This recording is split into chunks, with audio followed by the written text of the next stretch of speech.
Terima kasih Bapa. Terima kasih buat kasih karunia Tuhan. Hari ini kami ada sebagaimana kami ada. Semua karena anugerah-Mu di hidup kami. Karena itu Bapa, kami mau pakai waktu kami beribadah hari ini untuk memberi yang terbaik, pikiran kami, hati kami untuk firman Tuhan. Kami tahu betapa sedikit waktu yang sering kami beri untuk beribadah kepada Tuhan. Karena itu hari ini kami tidak ingin sia-siakan waktu ini Tuhan. Kami mau memberi hati pikiran kami tertuju kepada Tuhan. Urapi hamba-Mu yang tidak ada apa-apanya Tuhan. Roh Kudus akan menerangkan setiap firman Tuhan agar kami mengerti kehendak Tuhan. Di dalam nama Yesus yang percaya Tuhan di tengah kita, memberkati kita, katakan bersama. Amin, amin. Tepuk tangan buat Tuhan Yesus. Silakan duduk Bapak Ibu yang terkasih, Shalom. Bagaimana kabarnya? Luar biasa, walaupun banyak masalah tetap luar biasa. Iya, hari ini tema firman Tuhan adalah penghakiman dan pengampunan ya. Mari kita buka bersama langsung saja Matius pasal yang ke-7. Injil Matius pasal yang ke-7 ayat yang pertama sampai dengan ayatnya yang ke-5. Firman Tuhan berkata judulnya adalah hal menghakimi ya. Ayat yang pertama baca bersama. Jangan kamu menghakimi supaya kamu tidak dihakimi. Jangan menghakimi supaya tidak dihakimi. Saudara, kita kalau dihakimi senang enggak? Enggak ya, tapi kita kalau menghakimi senang atau tidak? Ya, haleluya. Saya tuh kemarin ya pelayanan di Makassar, pulang saudara di pesawat ya. Di pesawat itu kan tenang ya, harusnya ya. Tenang di pesawat itu, nggak ada suara, tiba-tiba ada suara ibu-ibu saudara. Kenceng banget ya, satu pesawat itu nggak bisa tidur karena mereka. Saya nggak tahu itu ibu-ibu dari mana, tapi kenceng. Udah gitu ngomongnya begini, iya kamu tahu nggak sih itu? Oh, itu sukanya jelek-jelekin orang loh dia itu. Dia tuh nggak tahu diri ya, padahal dalam hati saya bilang sama suami saya, dia lagi ngomong itu orang suka jelek-jelekin orang. Padahal dia bodoh wae. Dan mereka cerita terus tentang orang itu saudara. Malah ada yang diceritakan tentang, iya loh, dan itu almarhum ya, almarhum itu. Wah itu, yang udah mati juga diceritain. Waduh luar biasa ya, dalam hati saya, dia lagi ngomong itu orang suka jelek-jelekin orang. Padahal dia sendiri lagi. Ya itulah saudara, gambaran saja. Koyo pas kemarin saya baru dengar yang seperti itu. Alkitab berkata, Yesus bilang jangan kamu menghakimi supaya kamu tidak dihakimi. Karena semua orang tidak ada yang mau dihakimi. Ya, nanti kita akan belajar saudara. Apa sih yang dimaksud Yesus di sini? Ayat 2 baca bersama. Karena dengan penghakiman yang kamu pakai untuk menghakimi, kamu akan dihakimi dan ukuran yang kamu pakai untuk mengukur akan diukurkan kepadamu. Ini sama dengan dikatakan bahwa hidup ini adalah hukum tabur tuai. Ya, kita jangan suka menghakimi orang lain supaya kita tidak dihakimi. Tetapi bukan berarti tidak menghakimi di sini kita kompromi dengan dosa. Ya itu bukan berarti yang seperti itu. Karena apa yang kita pakai untuk mengukur itu juga yang akan diukurkan kepada kita. Ya makanya kita dikatakan jangan suka menghakimi supaya kita juga tidak dihakimi. Dan ukuran yang kita pakai menghakimi orang lain itu akan diukurkan kepada kita. Ayat 3 berkata, baca 1, 2, 3. Mengapakah engkau melihat selumbar di mata saudaramu, sedangkan balok di dalam matamu tidak kau ketahui? Ayat 4, bagaimanakah engkau dapat berkata kepada saudaramu, biarlah aku mengeluarkan selumbar itu dari matamu, padahal ada balok di dalam matamu? Ayat yang kelima baca, hai orang munafik, keluarkanlah dahulu balok dari matamu, maka engkau akan melihat dengan jelas untuk mengeluarkan selumbar dari mata saudaramu. Saudara, kita lihat di sini dengan jelas Yesus itu berkata, biasanya orang yang suka menghakimi itu biasanya dia tuh melakukan lebih hebat daripada orang yang dia hakimi. Itu sudah faktanya saudara. Makanya di sini dikatakan ya, ketika dikatakan kita ini tidak boleh menghakimi, jangan menghakimi. Yang pertama itu ya, artinya bukan kita ini tidak peduli dengan kesalahan atau dosa yang orang lain lakukan. Ya, lalu apa-apa jangan menghakimi loh, jangan menghakimi loh. Bukan seperti itu. Tetapi ya, kita juga ketika kita ini melihat dosa orang lain ya, menghakimi itu cenderung menceritakan kepada orang lain ya, dengan maksud tentunya untuk menjatuhkan orang lain. Ya, itu konotasi dari menghakimi itu jelek. Tapi kalau kita mengasihi saudara kita, saudara, kita tidak boleh juga ya cuek dengan hal itu. Tetapi Matius 18, coba kita lihat. Matius 18 ayat 15 sampai dengan ayat yang ke-16, di sana firman Tuhan berkata begini.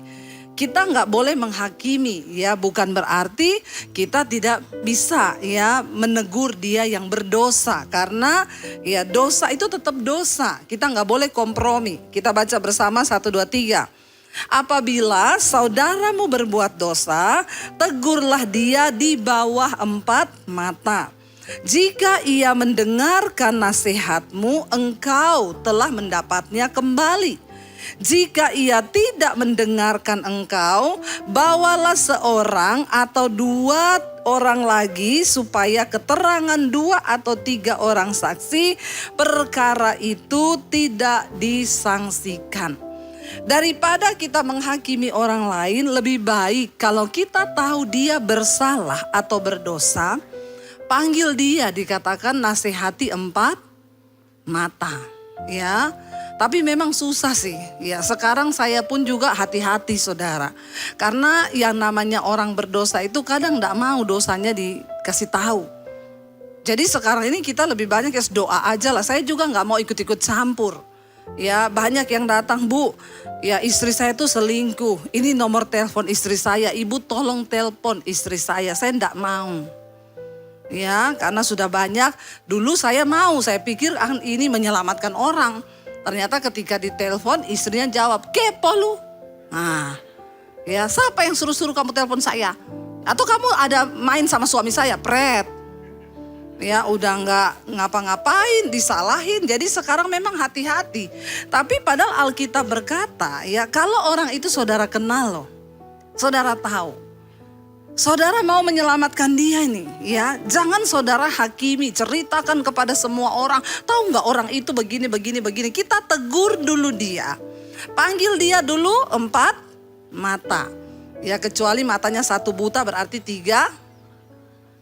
Ya berarti matanya cuma 3 ya. Tapi kalau matanya melihat 2 berarti 4 mata. Itu pribadi karena kita mengasihi. Harus ditegur, bukan berarti kita diam aja. Ayat ini berkata kalau saudaramu berbuat dosa, panggil dia. Tapi dia tidak mau bertobat ya. Nah ini saudara, panggil 2 atau 3 orang. Supaya ya masalah itu menjadi nyata dengan 2-3 orang saksi. Ya tapi ya memang resikonya berat saudara. Ya saya pernah melakukan itu. Orang dekat saya tegur 4 mata. Ya saya kasih tahu, kamu ndak boleh gini. Ya beredar di luar, itu Bu Debbie ya maki-maki saya, marah-marah saya. Padahal saya kasih tahunya tuh saya ndak ada maki-maki saudara. Tapi di luar ya itulah saudara. Kalau sudah begitu ya sudah, serahkan saja dia. Biar Tuhan yang bekerja. Ya tapi udahlah, kita ndak usah menghakimi. Tidak menghakimi itu bukan berarti kita kompromi dengan dosa ya, tetapi kita harus peduli dengan keadaan orang di sekitar. Ya, itu bukan berarti kita mau mencampuri urusan pribadi. Karena saudara sekarang ini ya orang itu kadang tidak sadar. Tapi ada juga ketika kita tegur dia sadar. Iya ya Bu, iya betul saya sudah berdosa Bu, saya mau bertobat. Dia bertobat saudara. Ya jadi tidak menghakimi bukan berarti mengecilkan arti dosa. Tetapi kita ini ya, karena menghakimi itu tujuannya mengkritik dan ada niat jahat sih di dalamnya. Untuk menjatuhkan orang, untuk menjelekkan orang ya. Jadi kita harus sama-sama berdoa saudara. Kita lihat lagi saudara dalam Yakobus 4 ya ayat yang ke-17. Di sana juga dikatakan Ya, kalau kita ini mengasihi orang, maka ya kita harus menyelamatkan orang itu ya, dan kita itu harus ya berbuat baik ya, dan tidak ya membuang orang yang berdosa. Jadi jika seorang tahu bagaimana ia harus berbuat baik, tapi ia tidak melakukannya, ia berdosa, kata firman Tuhan. Ya, kalau kita tahu kita bisa tegur dia baik-baik, ya tegur dia baik-baik. Jangan menghakimi, kata Yesus ya. Jangan mencari-cari kesalahan. Tapi kita lihat di sana saudara, ya pada zaman Yesus itu tidak melarang kita mengkritik loh. Mengkritik dalam arti ya positif. Karena Yesus sendiri pun banyak mengkritik orang-orang Farisi pada zaman itu ya. Dia juga menegur mereka dengan keras. Karena ya mengkritik dengan tujuan baik itu beda dengan kita menghakimi saudara. Menghakimi itu kadang juga mengambil hak Tuhan. Saya tuh kadang ditanya, Bu, dia itu dulu sudah pernah menikah loh, terus menikah lagi Bu. Emang dia mau masuk surga? Saya bilang itu bukan hak saya menentukan orang masuk surga atau tidak. Tuhan punya hak pribadi. Ya, jangan tanya sama saya. Karena kalau kita bilang, oh dia gak masuk surga, itu kita sudah menghakimi. Kita mengambil haknya Tuhan untuk ya berkata dia masuk surga atau tidak. Itu bukan hak kita. Ya, Tuhan punya hak, ya memang tidak dibenarkan, tapi Tuhan punya hak sendiri. Ya, itu kita sudah menghakimi saudara. Lalu di sini dikatakan ya bahwa Yesus berkata begini saudara kepada murid, dia bilang tadi ya, bagaimana kamu bisa berkata kepada saudaramu ya, mari aku keluarkan dulu selumbar di matamu, sedangkan di matamu sendiri ada balok. Saudara, dalam bahasa Yunani, selumbar yang dipakai di sana itu bunyinya adalah karpos. Karpos itu serbuk kayu dari tukang gergaji. Itu selumbar.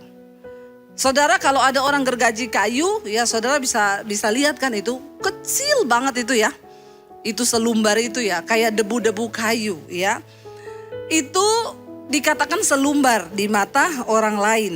Sementara balok yang dipakai dalam bahasa Yunani di sana itu dokos. Dokos itu apa? Batang kayu besar yang dipakai untuk tiang penyangga rumah. Ya. Jadi itu yang dipakai untuk sebutan balok di matamu. Selumbar dengan balok itu gede mana? Ya, gede balok. Tapi yang anehnya di sini, kok ada orang di matanya tuh ada balok.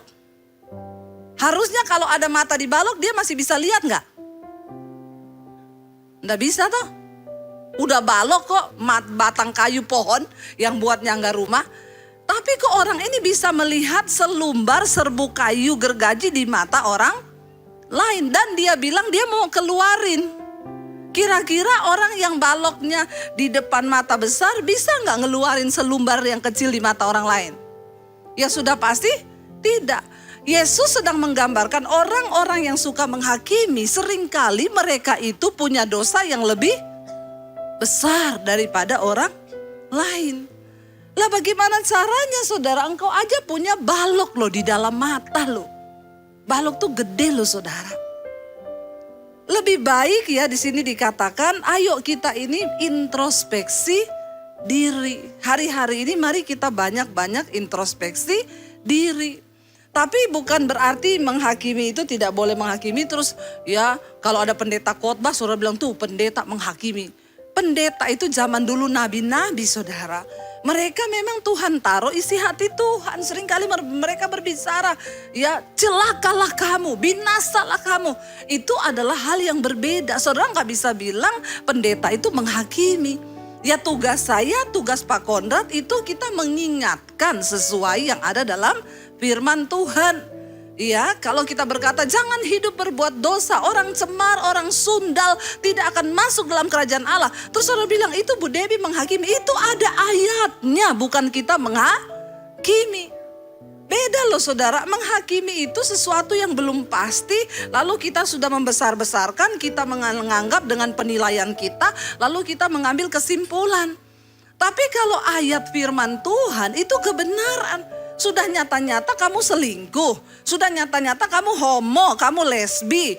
Lah terus diomongin kamu masuk neraka loh kalau gak bertobat. Terus ngomong kita menghakimi. Hello. Amin.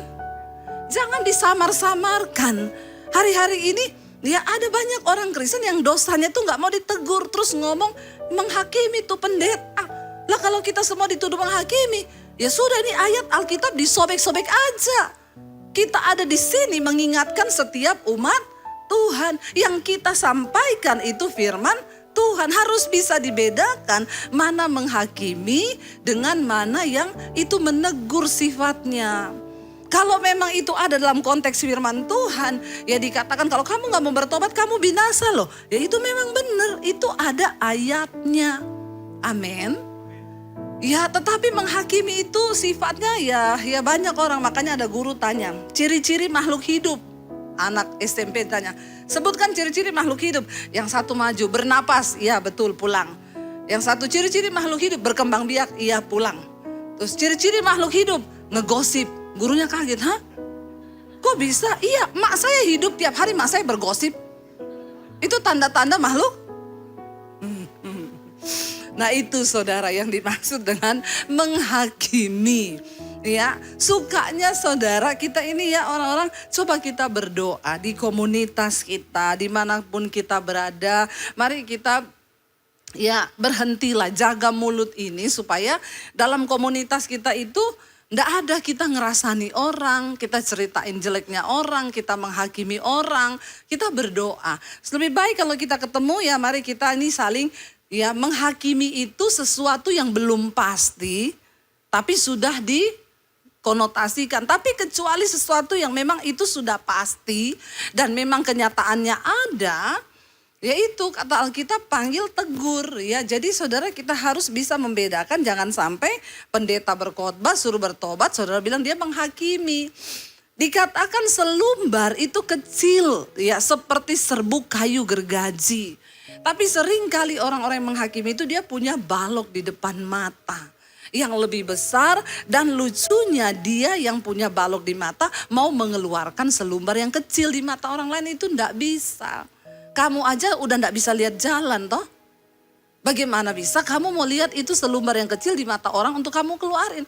Kamu jalannya aja sudah enggak terlihat karena balok yang besar menutupi matamu. Mari kita hari-hari ini berdoa ya saudara. Makanya dengan jelas ini kita sudah jelas bahasa Yunani yang dipakai itu selumbar, kayu gergaji serbu kecil, dan dokos itu balok yaitu kayu besar, itu batang pohon yang dipakai. Kita ingat di dalam Alkitab memang kecenderungan manusia itu memang menghakimi. Ingat saudara, ketika Daud bersinah dengan Betseba, lalu dia membunuh suami Uria, ya suaminya Betseba. Tiba-tiba Tuhan berbicara lewat Nabi Natan. Lalu Nabi Natan datang dan berkata kepada Daud, ya Daud, di dalam satu kota ada orang kaya dan orang miskin. Orang miskin ini dia cuma punya domba satu. Orang kaya ini punya banyak domba banyak. Tapi tiba-tiba orang kaya ini dia tidak mau mengorbankan dombanya, tapi dia mau ambil domba punyanya orang miskin yang cuma satu-satunya. Lalu dia ambil domba itu dibunuh ya untuk dia mendapatkan keuntungan. Daud ini tidak merasa bahwa cerita itu adalah cerita tentang dirinya yang sudah mengambil Betseba, istri dari prajuritnya Uria. Daud kan bisa memperistri banyak karena dia raja, dia punya kekuasaan. Tapi Uria itu cuma punya istrinya Betseba. Tapi Daud mengingini, padahal Daud itu sudah punya banyak gundik. Tapi saudara, ketika Nabi Natan berkata itu, Daud langsung ngomong apa kepada Nabi Natan? Tunjukkan orang itu. Demi nama Tuhan yang hidup, orang itu harus mati. Padahal yang lagi diomongin siapa? Itu. Dia punya balok di mata besar. Langsung dia bilang itu pasti orang jahat ya, kebangetan ya. Udah kaya kok mau ambil domba yang cuma satu punya orang.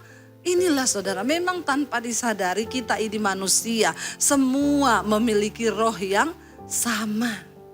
cenderung menghakimi orang lain. Bahkan Daud pun saat dikatakan begitu, wah marah dan berkata, demi Allah yang hidup, orang kaya itu harus mati. Kamu tunjukin di mana rumahnya, saya bunuh dia sekarang. Lalu Nabi Nathan berkata, Daud, orang itu adalah kamu. Kaget dia, itu gara-gara ada balok di mata. Dia tidak bisa melihat kesadarannya. Padahal ceritanya itu mirip dengan apa yang dia lakukan. Memang gak ada yang tahu. Tapi Tuhan Maha tahu. Tuhan kirim Nabi Nathan ngomongin dosanya. Akhirnya ketika Nabi Nathan bilang, kamulah orang kaya itu. Kamu mengambil Betseba istri Uria dan suaminya kamu bunuh untuk mendapatkan kesenangan. Langsung saat itu juga Daud menangis di hadapan Tuhan. Dia meminta pengampunan. Saudara, mari sebagai orang supaya kita ini tidak sibuk menghakimi. Mari kita sibuk memperbaiki diri. Amin. Jangan suka menghakimi tapi perbaiki diri. Tiap hari bangun Tuhan, kekuranganku tuh apa? Yang aku belum lakukan nih apa? Yang Tuhan mau aku buat tuh apa? Kalau kita nih banyak introspeksi diri, banyak, makanya ada orang yang ada kata-kata bijak bilang, buatlah dirimu tuh sibuk. Supaya kamu ndak ada waktu untuk melihat kejelekan orang, supaya kamu nggak ada waktu menceritakan kejelekan orang, kamu nggak ada waktu untuk sakit hati, buatlah dirimu tuh sibuk. Kayak saya nih loh, sibuk terus saya. Iya. Hari Kamis masih di sini pada onsite. Ya, Kamis subuh sudah terbang ke Makassar. Kemarin malam saya pulang ke sini. Ya, besok saya terbang lagi ke Palembang. Ke Pekanbaru, Riau. Pulang dari Pekanbaru, landing hari Jumat, hari Sabtu terbang lagi ke Palembang. Ya, enggak ada waktu saya ini mau menghakimi orang. Kenapa? Karena kita ini udah sibuk hidupnya. Orang yang suka menghakimi itu pasti kurang kerjaan. Kurang sibuk, bilang kanan kirimu, makanya cari kerjaan. Biar enggak sibuk menghakimi orang, ya. Ya begitulah saudara, ya. Manusia itu memang cenderung begitu. Lihat Daud, waktu Nabi Nathan tegur, ya nomor satu, wah dia marah saudara, pengen menghakimi orang itu. Kasih tahu, demi Allah yang hidup, tak bunuh itu orang kaya itu. Jahat sekali jadi orang. Masa orang cuma punya domba satu-satunya diambil sama dia. Nabi Nathan bilang, kamulah orang itu. Ya, saking sudah terlalu gede balok di matanya. Makanya saudara, cara untuk, lalu Yesus bilang apa? Tadi ayat yang ke 5. Coba kita balik lagi ke Matius 7 tadi ayat 5, baca bersama. Hai orang munafik, keluarkanlah dahulu balok dari matamu.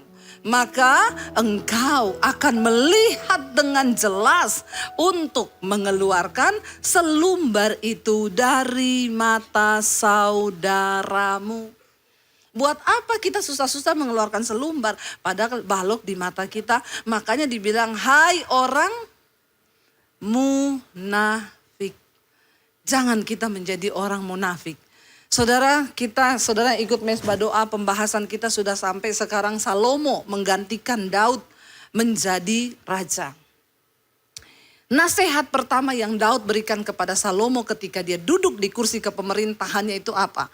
Daud bilang, semua orang-orang munafik harus kamu bunuh.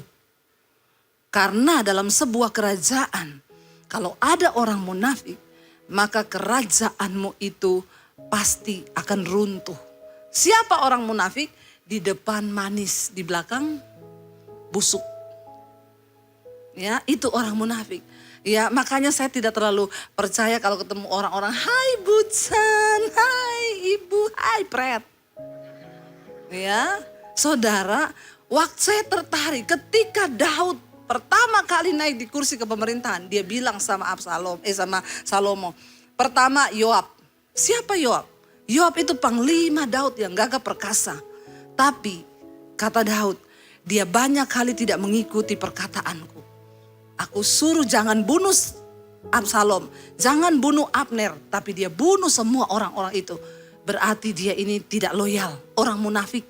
Di depanku sok baik, tapi di belakang dia tidak mempedulikan perkataanku.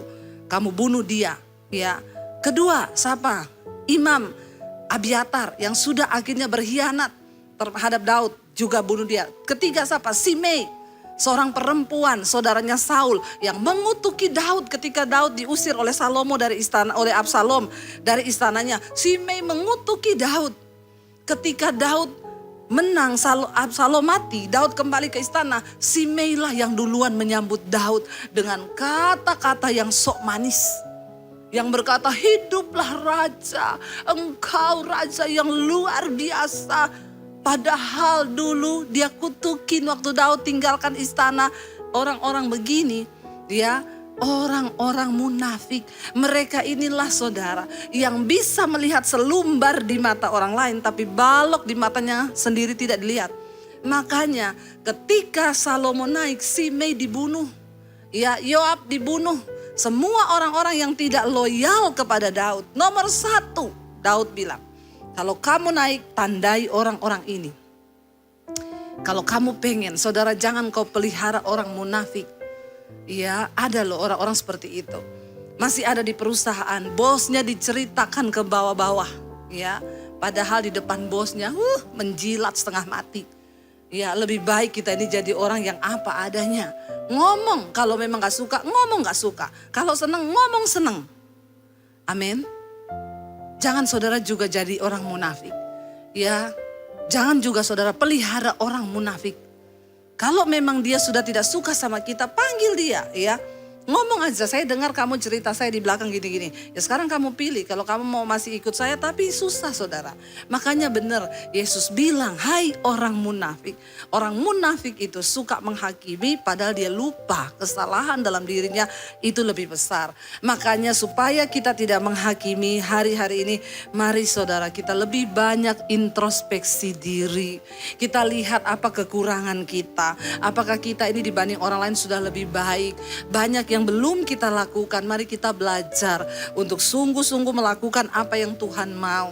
Ya, supaya kita ini tidak menjadi orang-orang yang menghakimi orang lain, tapi biarkanlah Tuhan yang punya takaran. Ya, kalau ditanya sama orang, dia masuk surga apa neraka? Jangan kau jawab, itu urusan Tuhan. Bisa jadi orang tuh berdosa banget, udah mati, dia mau mati bertobat dia. Di ujung mau mati sekarat, tiba-tiba dia bilang, Tuhan ampuni aku Tuhan. Dia diampuni Tuhan masuk surga. Nah kita ini yang menghakimi dia. Ya padahal kita sudah lebih banyak dosa daripada dia. Ya ingat ketika penjahat yang disalibkan bersama Yesus. Dia cuma bilang gini, Tuhan ingat aku ya Tuhan kalau engkau nanti kelak ada di Firdaus. Tuhan bilang apa? Hari ini juga, saat ini juga engkau sudah bersama-sama dengan aku. Enak banget ya. Penjahat, pembunuh, ya pemerkosa, perampok. Cuman ngomong terakhir sebelum mati sama Yesus diampuni. Kok enak banget ya. Tapi jangan ditiru. Kalau gitu Bu, saya nanti kalau mau mati aja baru bertobat. Ini adegan berbahaya saudara. Hanya dilakukan oleh para ahli saja ya. Iya kalau kita sempat bertobat mati ya. Kalau gak sempat bertobat. Karena itu mari kita sama-sama hari-hari ini lebih banyak introspeksi diri. Tuhan ya kami belajar ya. Tapi kalau saudara lihat orang berdosa, tegur dia, panggil dengan kasih, doakan dia. Kalau dia gak mau dengar ya sudah biarkan. Tapi kalau selama kita masih ada ya kasih bahwa di dalam doa supaya dia bertobat, maka Tuhan pasti akan kasih kita kekuatan. Saya undang para imam musik maju ke depan. Kita mau sama-sama merenungkan firman ini. Kita mau datang di hadapan Tuhan. Terima kasih Tuhan. Kami mau menjadi pelaku firman Tuhan. Mari kita bangkit berdiri. Amin.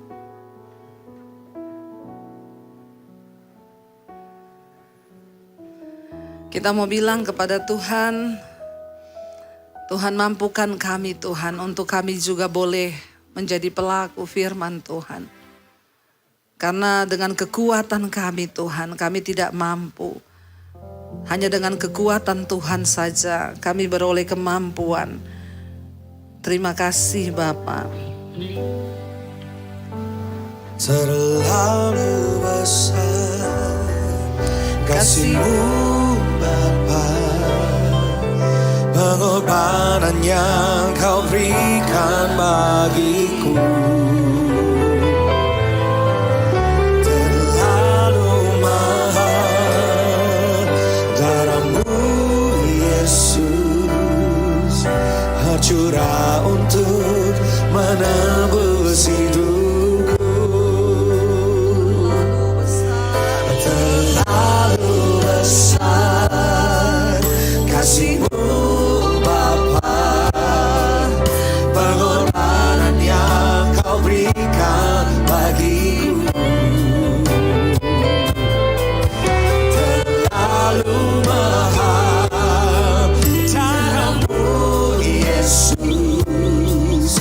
curah untuk menebus hidupku.